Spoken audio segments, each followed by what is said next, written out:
record this, and I'm going to start by sharing my screen, and I'm going to take you out to show you TaskStream. We'll take a look directly at TaskStream. And I don't know if you know if I had discussed it in your group, but I am recovering from shoulder surgery. So I've got this massive thing that I'm living with for 6 weeks, 24 hours a day, 7 days a week. Oh my goodness. It's awful, but it makes me a little awkward working with my mouse, so it might take me longer than normal. Okay, no problem. I'll give it my best shot. Okay, so we are going to go to TaskStream.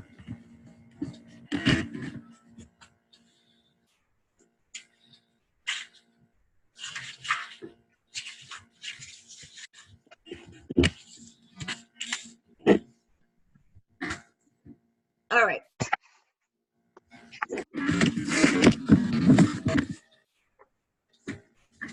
Now, I ask that you go in and request comments from me.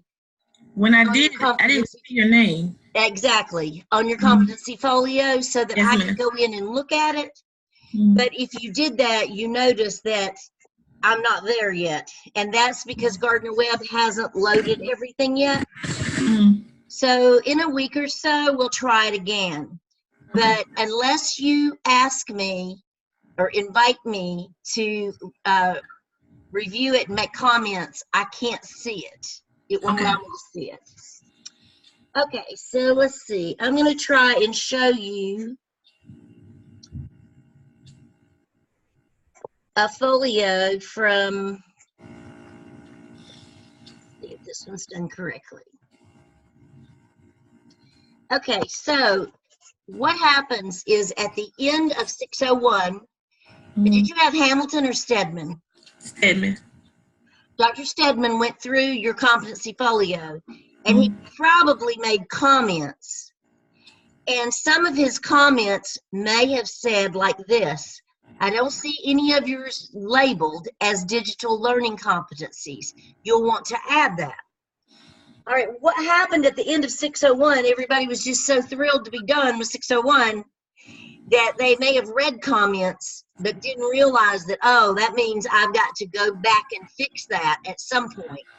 They just thought, hey, it passed, and so I'm done. But it's Hamilton left a lot of comments, and I went back and I corrected what she told me to correct in my competency folio. Awesome, you're great. You're the star student. Because what happens so many times is people don't pay attention to those, and they get to 605, and we're running against the deadline of graduation for them going back and fixing those. So that is exactly what I wanted you to do. You are exactly where you need to be, because that's the first thing I wanted was for you to fix those. And I'm also sure that if she looked at yours, then she told you about labeling them correctly, right? Yes, ma'am. Awesome. I have to go back and relabel some things. Perfect. So that's the most important thing. And the reason for that is you are trying to make it as easy for the evaluator as you can, because you want them in and out. You don't want them to hang around and look at every I and T and all that. So they'll go in and they'll go APSL, APSL, APSL, APTEL, APTEL, APTEL, open-ended, open-ended, open-ended. They'll open them to make sure they work. Randomly, they will look at it in detail, and then they'll go on. But you never know what they're going to hit. So, all right, so you got that good. That's all we needed there. Now, let's talk about the internship log. If you've done that as well with your competency folio, you're probably doing your log well. But the main thing I want to stress to you is that you want a variety of experience. I cannot get the hang of doing the mouse with my left hand. Just can't do it. All right, let's see here. Handbooks, clinical resources. I think it's here.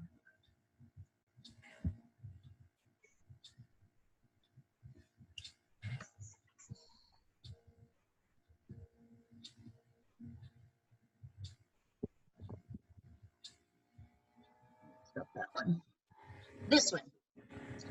These are suggested activities for your internship log. Your Okay. coach one gave these to you and to your principal. Now, where's your school? Sandy Run K school. In what city?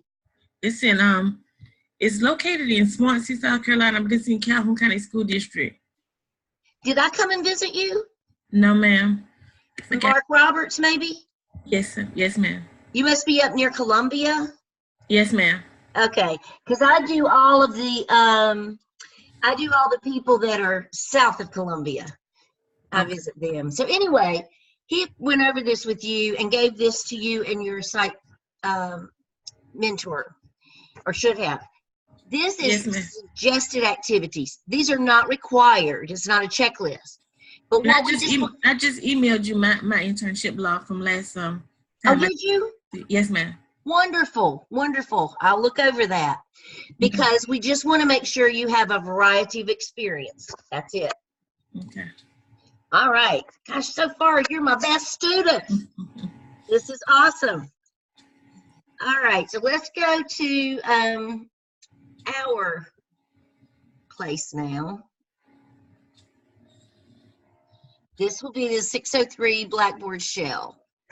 Okay.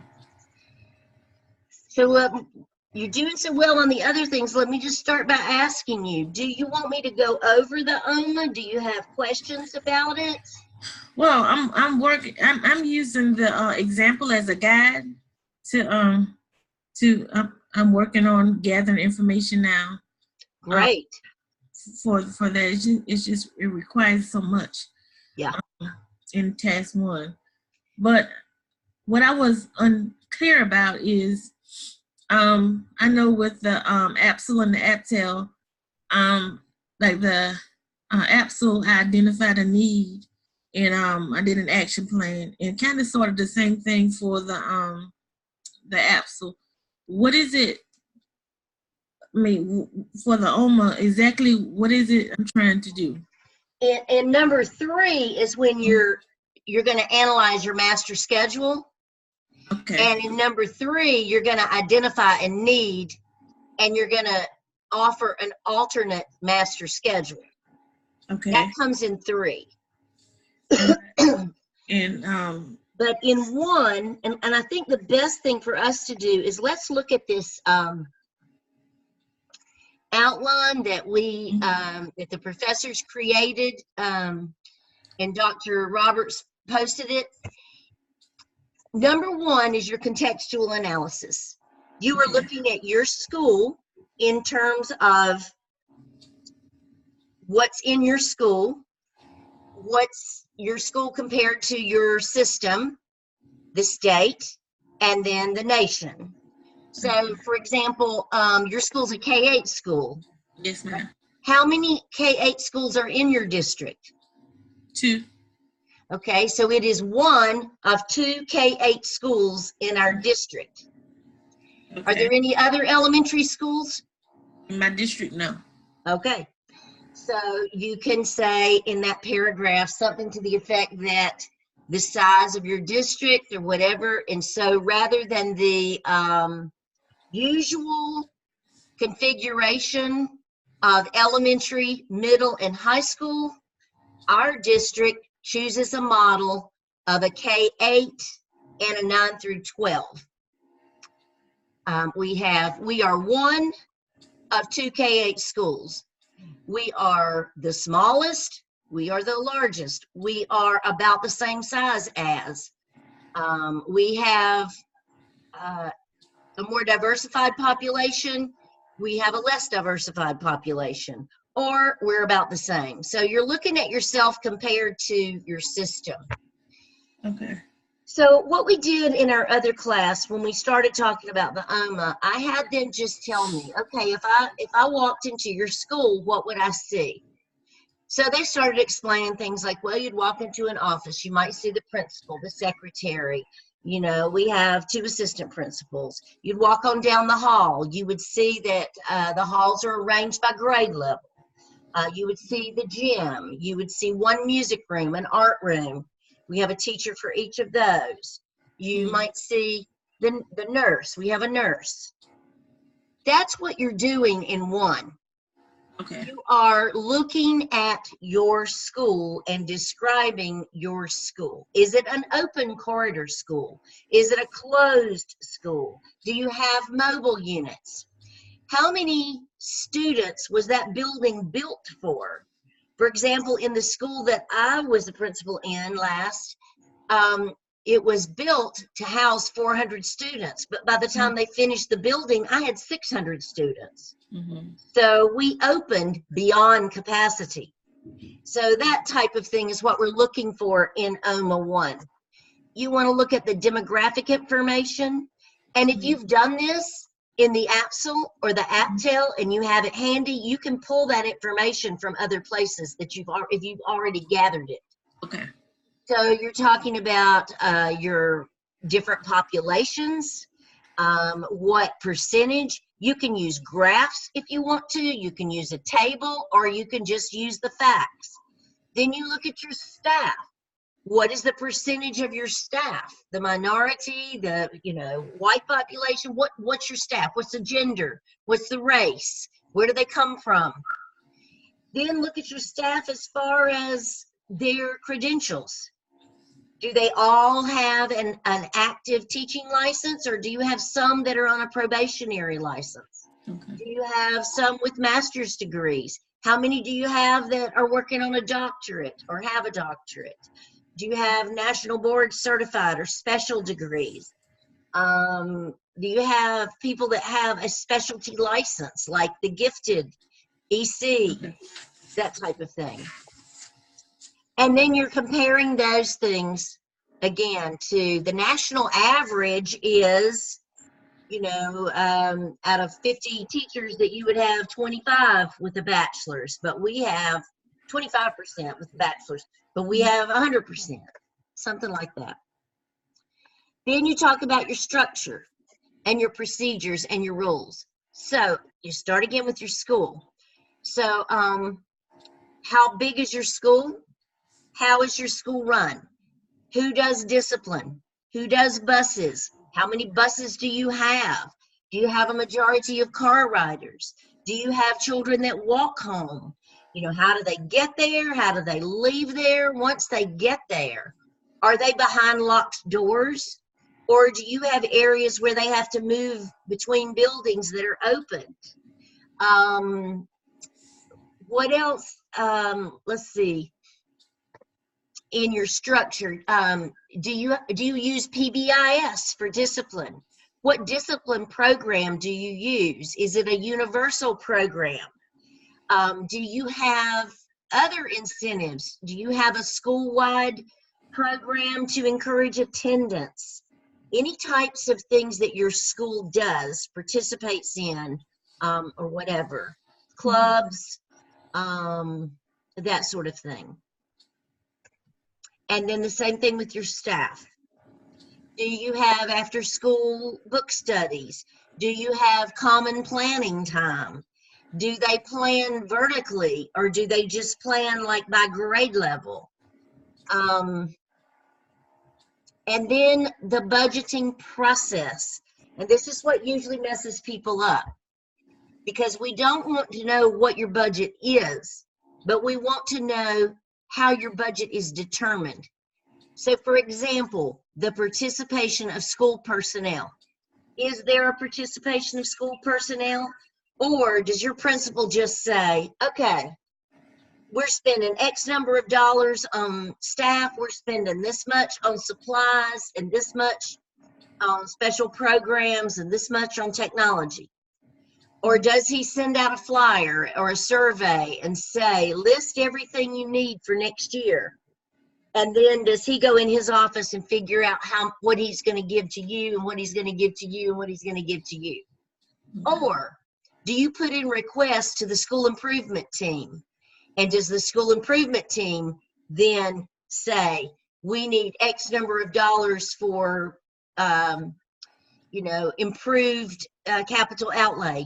We need new carpet, or we need new paint. We need new books. We need more duplicator paper. We need a new Xerox machine. We need Technology, more technology. Who makes those decisions? How is that determined? Now, in this same folder, there is a paper of laws. And remember, this is a school law class. So to the degree that you are able, I want you to pull in those laws. For example, you can say that we are in compliance with federal law because all of our EC students have an IEP. IEPs are addressed, and tell me how they're addressed. So how do you know that the kids are getting what the IEP demands that they get legally?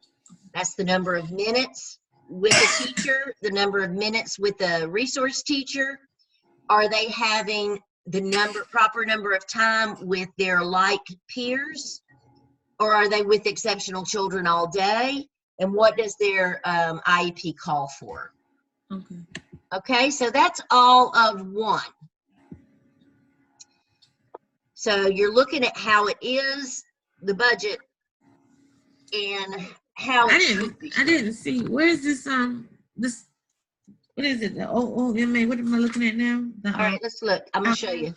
All right, do you see on the left-hand side of Blackboard? It says OMA task and prompts. Okay.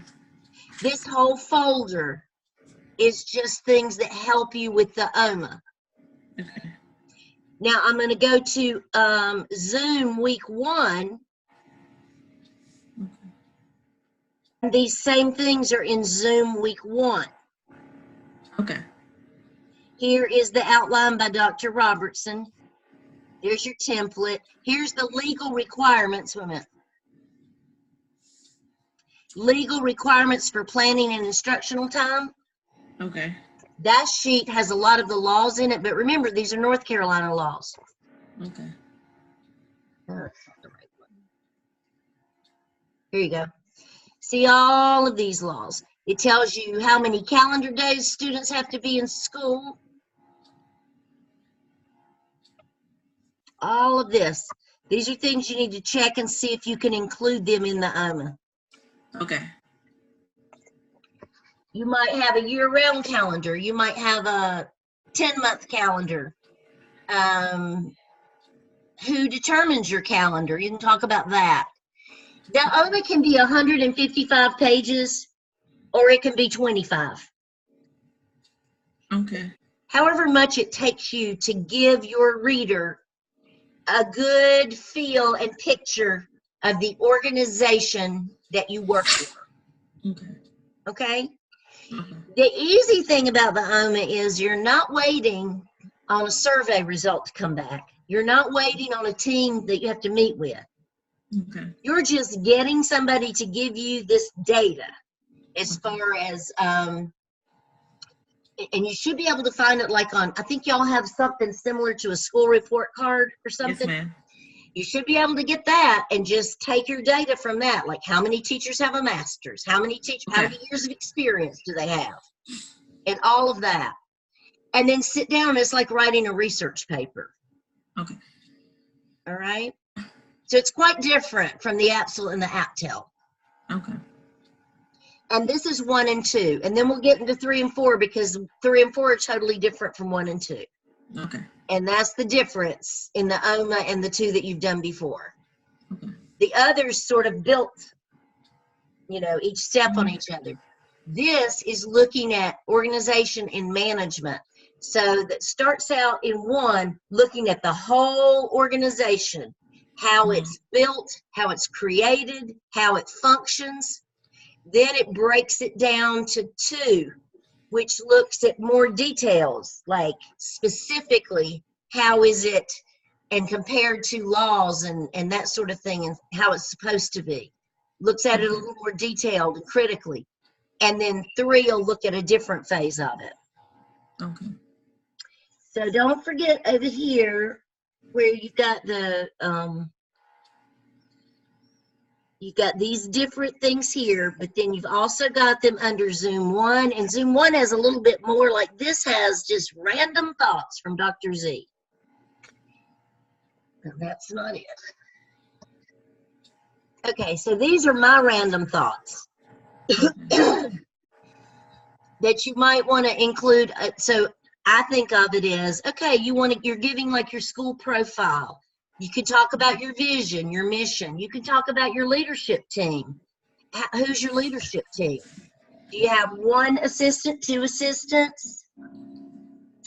Excuse me just a minute. I got a text I need to answer. Okay.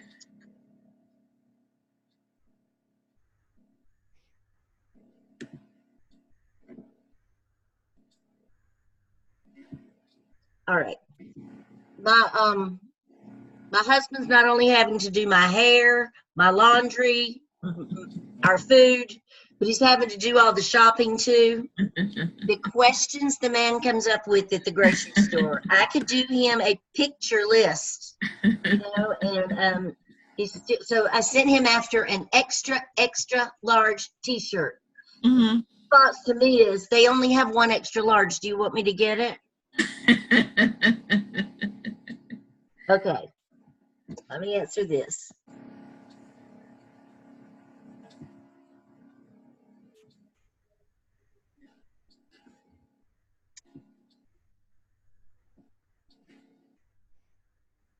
Okay, thank you. All right. So this is just in the years that I've done this since 2013, and I've been an evaluator. I've been. Can you pull up your Wait a minute. Let me see. I can't find you. Can you go back to Zoom one? Because mine, it doesn't look like that. Oh, this is. Let's see. This is Zoom one. Oh, you know what? I'm not your instructor. No, ma'am. That's the problem. I am not your instructor. I'm your coach. Yes, ma'am. All right. So I will put these. And see, the problem, Gardner Webb didn't have my coach Blackboard shell ready. Mm-hmm. So y'all weren't in there. So I can't add things for you yet.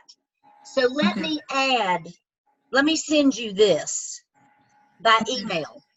Okay.